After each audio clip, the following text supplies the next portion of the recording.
Madame, Monsieur, bienvenue à cet entretien du jour. La ville de Bienne va peut-être se retrouver pendant 6 mois sans budget et peut-être même qu'elle pourrait ne pas avoir de budget du tout. En tout cas, les échanges eus hier soir entre le conseil municipal et les partis montrent que la solution n'est de loin pas évidente. Alors, que faire et surtout comment? Eh bien, vous allez peut-être éclairer notre lanterne, Sylvia Steidle. Vous êtes donc la directrice des finances de la ville de Bienne. Hier soir, une table ronde entre les différents partis où tout le monde était assis, non pas à sa place, mais vous avez mélangé un petit peu les cartes. Est-ce que ça veut dire que enfin le temps des tactiques politico-politiciennes est révolu? Ah, ça, je ne peux pas vous dire, mais en tout cas, c'était très important d'avoir ce premier échange après ces votations, parce que la campagne a pris beaucoup d'énergie dans les deux camps, et il était important, une fois aussi le résultat connu, de se retrouver et de discuter, de faire l'analyse, comment les personnes voient les choses, et surtout comment on continue. Ouais, mais on a justement l'impression que c'est déjà un peu trop tard, non? C'est jamais trop tard pour discuter et c'est jamais trop tard pour avoir un budget. Si on arrive rapidement à un consensus, et le consensus a été très clairement souhaité de tous les partis, c'est la première chose qui a été demandée et annoncée aussi, si on ne veut pas que le canton intervienne, c'est-à-dire qu'on veut une solution jusqu'au 30 juin prochain, eh bien, là, il n'y a pas d'autre solution. Oui, mais maintenant, vous devez tous travailler sous pression.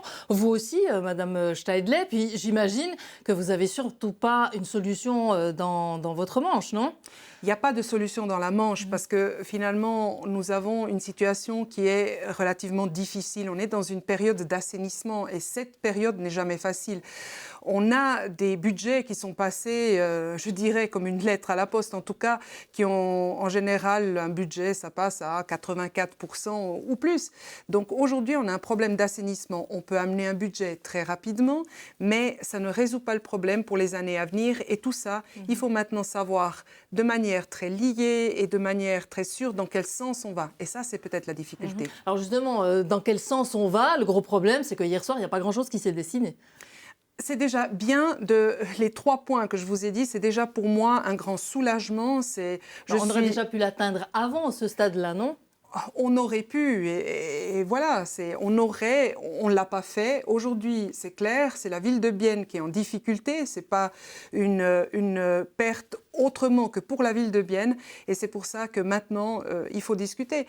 Si on avait pu le faire, ça aurait été bien, mais avec des si, on met Paris en bouteille. Ouais, mais ça veut dire quoi? Que les partis se sont montrés un peu irresponsables dans cette histoire? Je ne sais pas si les partis se sont montrés irresponsables. Je vous l'ai dit, un assainissement n'est jamais facile. On a eu déjà l'expérience en 2014 également avec un assainissement, une augmentation d'impôts. En 2016 également. En 2016, le budget avait même été refusé à 73%. Donc on voit la difficulté d'un tel processus. Et le résultat, aujourd'hui, il est tel qu'il est. Donc il faut avancer. Alors il faut avancer. Le problème, c'est qu'on ne sait toujours pas dans quel domaine on va pouvoir aller grappiller. Donc ça veut dire que vous allez reprendre toutes les mesures qui ont été proposées et puis qu'il va falloir de nouveau les analyser.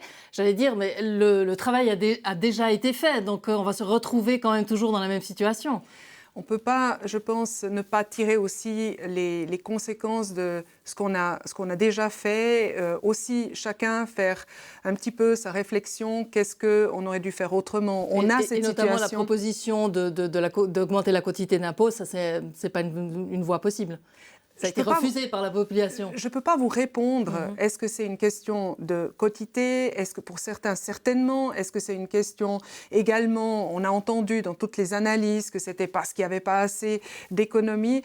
Je ne peux pas vous le dire parce qu'on est au début du processus. Il faut que ce processus ait vraiment toutes les bonnes chances d'aboutir parce qu'il faut avancer et donc tout peut être discuté. Évidemment, tout doit être discuté et il faut le discuter assez rapidement. Et c'est peut-être ça, ce que vous l'avez aussi dit, c'est peut-être ça finalement la plus grande difficulté. On a maintenant quelques jours, semaines avant d'avoir un nouveau budget. Parce qu'en fait, le processus, il est assez formel pour arriver, en tout cas, à présenter devant le peuple un budget pour que le peuple puisse se prononcer. Il y a des délais à tenir, il y a des choses. C'est aussi pour ça qu'on arrive, en fait, pratiquement pas avant le mois de mai, juin à voter, si on regarde bien les choses. On n'a pas une assemblée à main levée à Bienne où on pourrait rassembler toute la population et puis voter. Évidemment, vous devez recevoir, en tant que votant, vous devez recevoir vos matériels de vote certains 3 semaines avant. Le Parlement doit aussi recevoir, c'est dans son règlement, les choses avant. Ça, c'est le côté un peu technique peut-être et formel. Mais il faut aussi avoir une solution.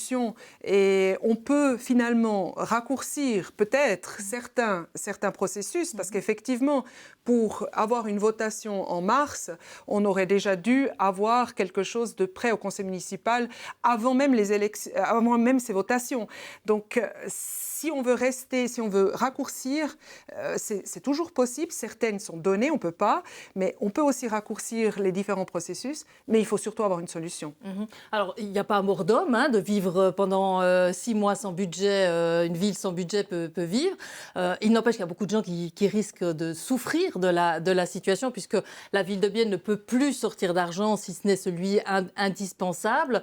Plusieurs institutions déjà qui arrivent au terme de leur contrat de prestation se retrouvent vraiment dans une situation extrêmement difficile, et aussi beaucoup de gens dans la population se demandent mais où on va, comment je vais pouvoir vivre ces prochains mois, comment je vais pouvoir faire mon travail ces prochains mois.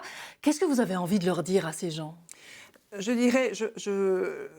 dirais premièrement qu'il faut aussi un petit peu relativiser. On a eu la pandémie, on est aussi passé par-dessus. On a aussi eu des situations pareilles et on est aujourd'hui plus préparé qu'en 2014. En 2014, il fallait tout inventer. On n'avait pas vraiment de base. On avait quelques communes qui nous ont donné des conseils, mais aujourd'hui, on est prêt. Donc, la plupart des gens dans la rue ne sentent vraiment pas. Mais vous avez raison, il y a des acteurs très précis qui, eux, vont le sentir. Et là, il faut, à mon avis, non pas attendre juin, mais quand même pouvoir arriver à une solution plus rapidement que juin, parce que chaque mois qu'on gagne, c'est plus de sécurité donnée à tous ces acteurs qui vivent et qui sont en collaboration ou bien qui donnent des prestations pour la ville de Bienne. Mais ça veut dire quoi? Que vous allez les inviter aussi à discuter, à venir à leur proposer des solutions, à leur venir en aide de manière temporaire? Alors, c'est une situation qui fait qu'on ne peut pas qu'on ne peut pas dépenser de l'argent, sauf ceux qui sont avec des contrats. On n'arrête pas des contrats. Comment on procède et qui en a besoin et finalement, c'est la direction qui est responsable, qui connaît ces contrats. Donc, chaque direction qui en est donc, ce qui alourde, bien sûr, qui rend plus difficile pour le personnel administratif, aussi pour les directions. Ça rend plus lourd parce que chaque demande doit être traitée. Et puis pour les institutions, elles doivent livrer aussi la preuve qu'elles n'ont pas de réserve pour ce que vous dites. Il faut aussi le montrer. On ne peut pas juste dire « j'ai pas de réserve ». Donc c'est tout un processus qui est assez difficile, compliqué et qui prend de l'énergie. Alors Sylvia Stadier, vous avez dit finalement c'est pas la gauche qui a perdu, c'est pas la droite qui a perdu, c'est la ville de Bienne qui a perdu. Il n'empêche que pour vous, c'est votre 3e défaite devant le peuple. Alors qu'est-ce que vous faites faux? Je ne pense pas que je fais faux ou bien qu'on fait faux. C'est une situation, comme je l'ai dit, qui est extrêmement difficile. Il faut trouver une discussion et c'est la première fois finalement, et c'est pour ça que je dis aujourd'hui, je suis quelque peu soulagée d'avoir eu cette discussion, d'avoir eu cette table ronde. Il faut amener les gens ensemble et ça s'est passé. Donc ça, c'est quelque part, je suis rassurée que cette discussion, elle aurait pu avoir lieu avant, elle a eu lieu maintenant et ça me permet aussi de voir la suite.